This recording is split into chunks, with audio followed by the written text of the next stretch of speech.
Magandang umaga mga bata. Ako po pala si Binibining Jam. Bago nating simulan ang ating talakayan ngayon, maaari bang tumayo ang lahat para sa ating panalangin? Maraming salamat at gawin niyo ang ating prayer position. Sa ngalan ng Ama, ng Anak, ng Espiritu Santo. Amen. Sa ngalan ng Ama, ng Anak, ng Espiritu Santo. Amen. Ngayon naman ay nais ni Binibini na kayo ay humarap sa inyong mga kaklase at sabihing, "Magandang buhay, aking ikinagagalak na ika'y makita ngayon." Magaling mga bata! Ngayon naman ay pwede na kayong maupo at pakiayos ang inyong mga upuan at pakipulot na din ng mga basura o ng mga kalat na inyong makikita at pakilagay ito sa ating basurahan o sa inyong bulsa o pwede din naman sa inyong bag. Maraming salamat mga bata! At ngayon naman ay dumapo tayo sa ating mga panuntunan sa silid-aralan. Yung makikita nyo dyan ay yung salitang ako. Ang A ay nagsasabing asahang laging makikinig at susunod. Kung may magsasalita sa harapan o yung may magsasalita na iyong kaklase, ano ay yung gagawin? Glyza? Magaling, Glyza, tayo ay makinig. Sa K naman ay nagsasabing kabaitan ang ipapakita sa lahat. Maging mabait tayo mga bata ha sa ating mga kaklase at lalong-lalo na ni Binibini. At ang yung O naman ay nagsasabing obserbahan ang kaayusan at kalinisan. Tama. Kung may makikita kayong dumi o kalat sa ating silid-aralan, pakipulot po mga bata at ilagay ito sa tamang lalagyan. Tayo nga ay pumalakpak ng 2 beses kung tayo ay nagsasabing susunod ako sa mga panuntunan ng aming silid-aralan. 1, 2. Maraming salamat mga bata. Ngayon naman, sino ba yung handang kumanta at sumayaw ngayon? Wow! Nakikita kong handang-handa ang lahat. Para ibahin ang atmosfera ng ating silid-aralan, tayo ngayon ay gagawa ng pampasigla. Tayo ay kakanta at sasayaw.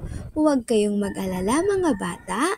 May video na ipapakita si Binibini at tayo lamang ay susunod sa video na ipapakita. Ito ay ang kanta na paa, tuhod, balikat, ulo. Maaari bang tumayo ang lahat? Maraming salamat. Ngayon ay simulan na natin ang ating pagkanta at pagsayaw. Magaling mga bata! Tunay nga kayong naging masigla. Naging masigla ba ang lahat? Sabihin nyo nga, yes, opo, Binibini. Magaling mga bata, palakpakan natin ang ating mga sarili. Napakahusay niyong kumanta at sumayaw. Ngayon naman, pwede na kayong umupo po. Pakiayos yung upuan. Pakiayos din nating pag-upo. Opo, Kevin. Opo, maraming salamat. Ngayon naman ay tayo magbabalik tanaw sa iyong mga natutunan noon. Natutunan ba natin kung ano yung mga parte ng ating katawan, yung paa, katulad na yung kinanta natin kanina, yung paa, tuhod, balikat, ulo. Tama ba si Binibini? Tama, natutunan nyo nga. Ngayon naman ay, sa talakayan natin ngayon ay ating matutunan yung pagkaiba-iba ng forma, ng kulay, o ng mga katangian ng ating mga katangiang pisikal o yung mga parte ng ating katawan.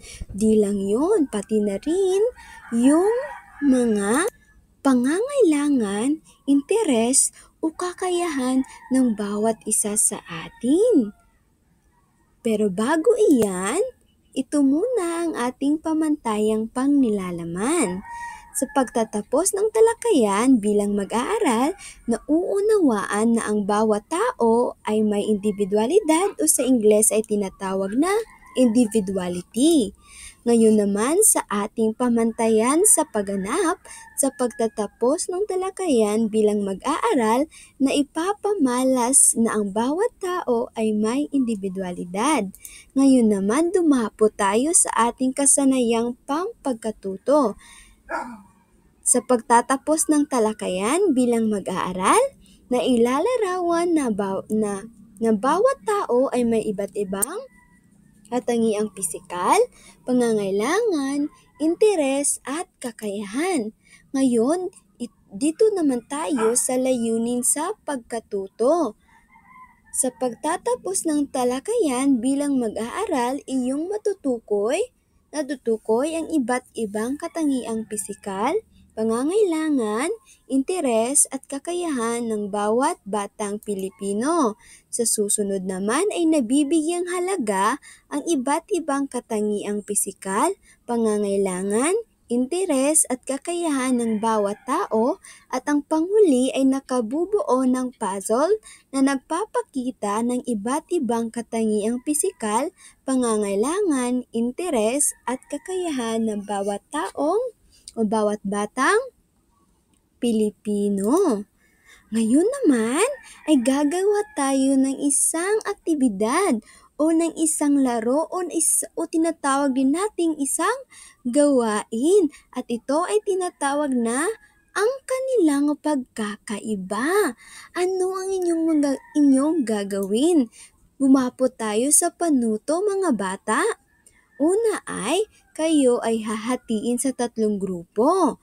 Bawat grupo ay bibigyan ng mga larawan. Sa loob ng 1 minuto, tatalakayin ninyo at ipapahayag sa klase kung ano ang napansin nyong pagkakaiba ng mga larawan na inyong nakuha. Maliwanag ba mga bata? Maaari ba kayong mag-thumbs up kung ito ay nauunawaan? Maraming salamat mga bata. Ngayon naman, ito yung unang pangkat o group 1, yung sa gitna ni Binibini, ito yung pangalawang pangkat, at yung sa kaliwa naman, ito yung pangatlong pangkat. Na ako ba'y naiintindihan? Maraming salamat mga bata. Ngayon naman ay pumunta na kayo sa inyong mga pangkat. Yan, maraming salamat. Tayo'y tumahimik muna ha. Huwag mo nang magsasalita. Si Binibini muna. So sa unang pangkat, ito ang inyong larawan. Aking ibibigay sa inyong leader. Sa pangalawang pangkat, ito po naman. Maraming salamat, Kyle. Pangatlong pangkat, ito naman. Maraming salamat, Christiani. Ngayon naman ay simulan na ninyo ang pagtatalakay kung ano yung pinagkakaiba o inyong nakikitang pagkakaiba ng mga larawan na aking ibinigay sa inyo. Tapos na po ba ang lahat? Maaari bang tayong lahat ay pumalakpak ng pangatlong beses kung tayo ay handa na?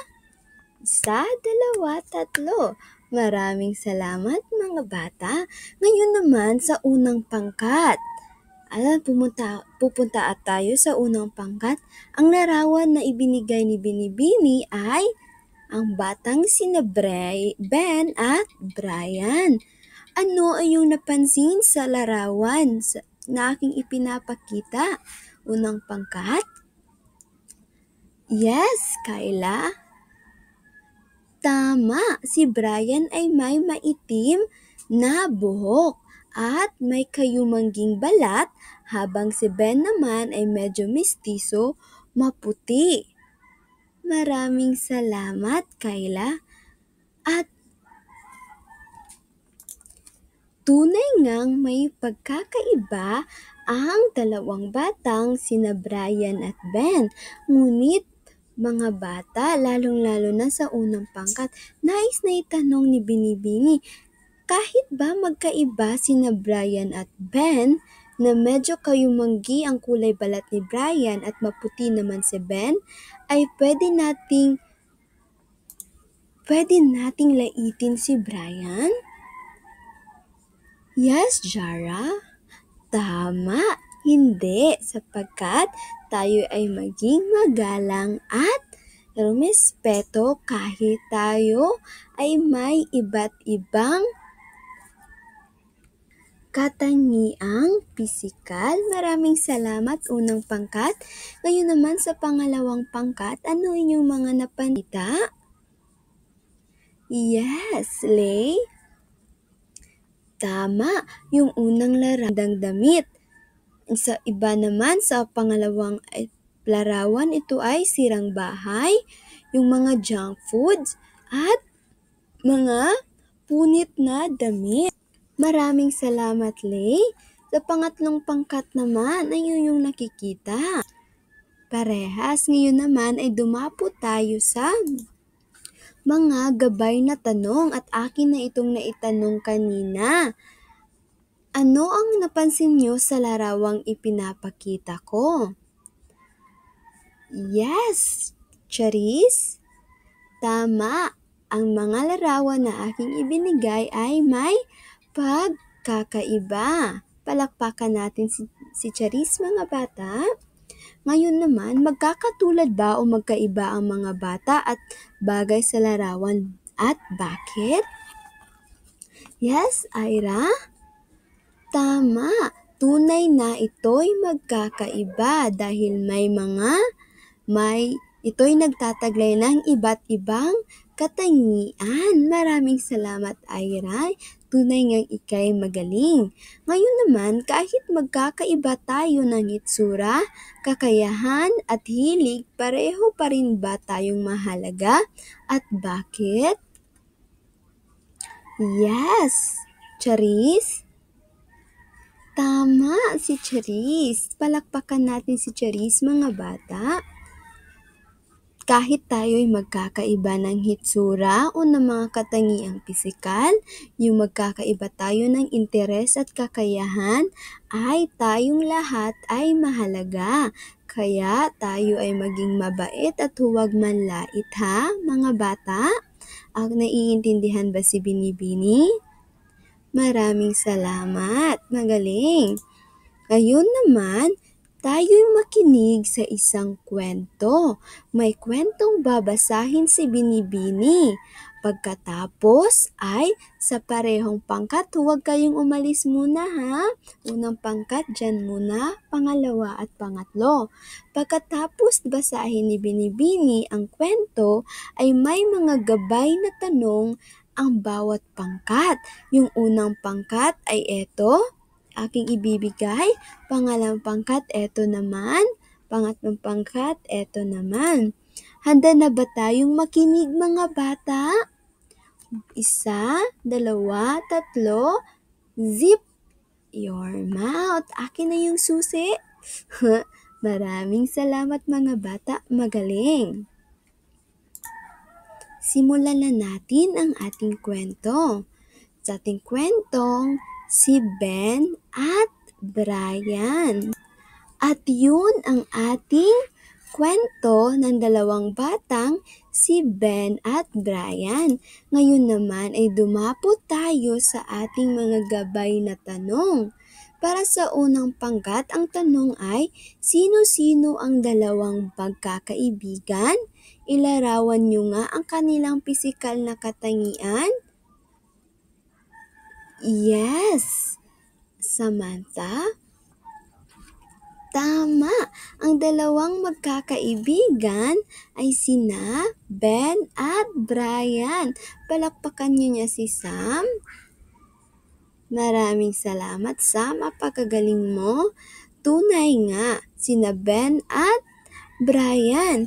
Si Brian ay may kulot na buhok, kayumangging balat, bilugang mata at makapal na labi.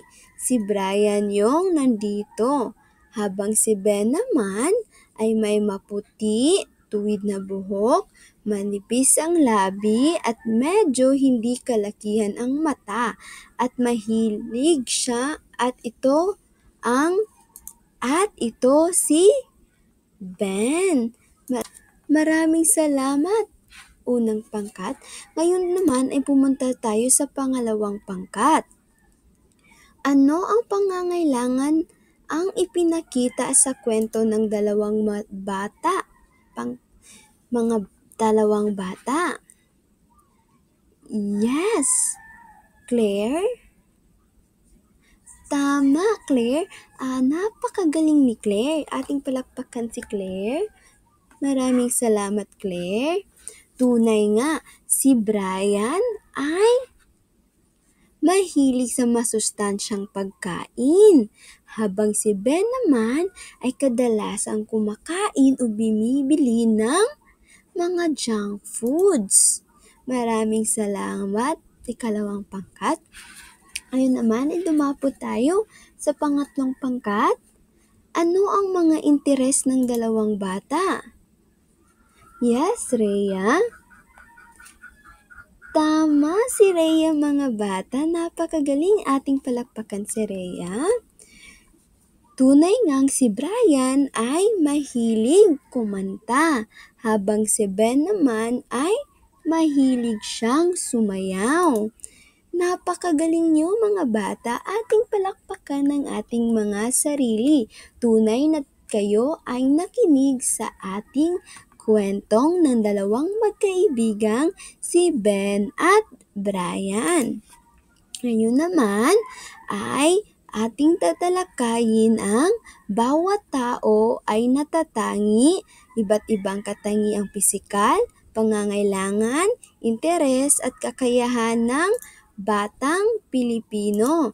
Alam niyo ba, mga bata, na ang bawat Pilipino, ang bawat isa sa atin ay may kanya-kanyang katangiang pisikal katulad ni na Ben at Brian? Yung kulay ng balat ay may kayumanggi, maputi at maitim. Yung mga buhok natin ay may makulot at tuwid na buhok. Habang yung sa hugis ng mukha at laki ng katawan, yung mga ibang batang Pilipino ay may bilugan, pahaba o medyo parisukat na mukha. Habang ang ibang batang Pilipino naman, yung mga mata ay may malalaki, singkit o bilugan. Habang yung ilong ay maaaring ito ay matangos o pango. At yung mga labi naman ay may makapal o matipis. Tunay nga tayo ay may iba't ibang katangiang pisikal. Ngayon naman, meron ding mga pangangailangan ng batang Pilipino. Katulad din ng ating kwento kanina. Ito ay yung pagkain, damit at tirahan. Yung mga pagkain ay upang lumakas at lumaki ng maayos. Tama ba? Tayo ay kumakain ng mga masustansyang pagkain. Yung damit naman ay yung protektahan ng ating katawan, at yung tirahan upang maging ligtas at may matutuluyan. At yung mga batang Pilipino rin ay may iba't ibang interes at kakayahan. Katulad ni na Ben at Brian, may mahilig sumayaw, kumanta, magsulat, maglaro, gumuhit o magbasa. Lahat tayo ay may iba't ibang interes o kakayahan. Tama ba? Naiintindihan ba, mga bata? Kayo ba ay nakikinig? Maraming salamat, napakagaling. Ngayon naman, iba-iba man ang ating itsura, lahat tayo ay mahalaga, maganda at pantay-pantay. Dapat matutong magpasalamat at magbahagi sa iba ng may kakulangan. Lahat ng interes ay mahalaga. Dahil dito natin ipinapakita ang ating pagkatao at kasiyahan. Mga bata, lahat tayo ay may iba't ibang interes, kakayahan, pangangailangan at katangiang pisikal. Dapat tayo'y rumispeto at maging magalang sa lahat. Walang dahilan na tayo'y manglait sapagkat lahat tayo ay mahalaga at importante at maganda. Tama ba? Tama. Palakpakan nga ating mga sarili. Maraming salamat mga bata. Ngayon naman ay pumako tayo sa isang gawain at ito'y tinatawag na ibahagi ang aking hilig. Ano nga ba ito? Sa parehong grupo, kanina ay may ibibigay si Binibini na 6 na pirasong puzzle. Ang inyong gagawin ito ay buuin. Kayo ay bubuo ng isang puzzle. Pero una ay ibabahagi nyo muna at ipipikit nyo sa pisara ang inyong mga hilig o interes. Katulad ni Erica na mahilig siyang sumayaw. Tama ba, Erica? Yeah, tama. At ididikit sa pisara ni Erica ang sumasayaw. May mga inihandang sulat si Binibini dyan at iyong itong ilalagay. May mga sulat at imahe ha. Ito yung ilalagay sa pisara at yung unang makakabuo ng puzzle ay siyang magiging panalo. At yung unang makakabuo ay gagatnipalaan ni Binibini ng 10 puntos. Yung pangalawa ay 9 na puntos at yung pangatlo ay 8 puntos. Handa na ba tayong lahat? Kung handa na, sumigaw nga tayo ng handa na. Maraming salamat mga bata. Napakagaling! Ang pangalawang grupo ang unang nakakabuo ng ating puzzle. Palakpakan nga natin ang pangalawang pangkat at palakpakan din natin ang ating sarili sapagkat tayo ay magaling at nabuo nyo ang inyong mga puzzle at naibahagi ang iba't ibang interes o kakayahan nyo sa pisara. Maraming salamat mga bata. Ngayon naman ay ating ipapaskil ay yung mga nabuong puzzle sa ating pisara. Yan, maraming salamat mga bata. Tunay nga kayo'y magaling. At ano ang iyong natutunan habang gumagawa tayo ng puzzle? Yes, Samantha. Maraming salamat, Sam. Tunay nga, sinabi ni Sam na tayo ay may iba't ibang katangiang pisikal at may iba't ibang kakayahan o interes sa buhay. Dapat tayong rumespeto at maging magalang sa lahat ng batang Pilipino. Napakagaling mga bata. Ako ay tunay na masaya na kayo ay may natutunan. Kaya ngayon naman ay dumapo tayo sa ating pagtataya. Ito yung ating pagtataya. Kung tama ay lagyan ng cookies, puso o heart. Habang kung mali naman ang sinasabi dyan ay lagyan ng star o ng bituin na hugis. Maliwanag ba? Maraming salamat mga bata. Tunay nga tayo ay tapos na. Maaari nyo nang ipasa inyong mga papel. Maraming salamat mga bata. Ngayon naman, ito yung dadalhin nyo bukas ha. Kwadernong na makabansa, yung short band paper, yung coloring materials o pangkulay, at yung mga pandikit. Para ito sa ating talakayan bukas at maaari nyo ding basahin ang mga ipinaskil ko sa inyong kwaderno. Maraming salamat. Ngayon naman ay may iiwan na kasabihan si Binibini at nagsasabing mahalaga ang pagtanggap, paggalang at respeto sa bawat tao dahil lahat ay may kanya-kanyang katangian at pagkakaiba. Ang pagiging natatangi ay hindi kahinaan kundi tanda ng kagandahan at pagkatao. Sa halip ay ikumpara ang sarili sa iba ay huwag na ikumpara ang sarili sa iba at mas mainam na ipagmalaki at tanggapin ang bawat isa. Sa ganitong paraan mga bata ay ating maipapakita ang tunay na diwa at pagkakaisa at pagmamahalan bilang mga batang Pilipino. Napalakpakan nga ating mga sarili sapagkat tunay kayo ay natuto ngayon. Naman, maraming salamat mga bata at paalam!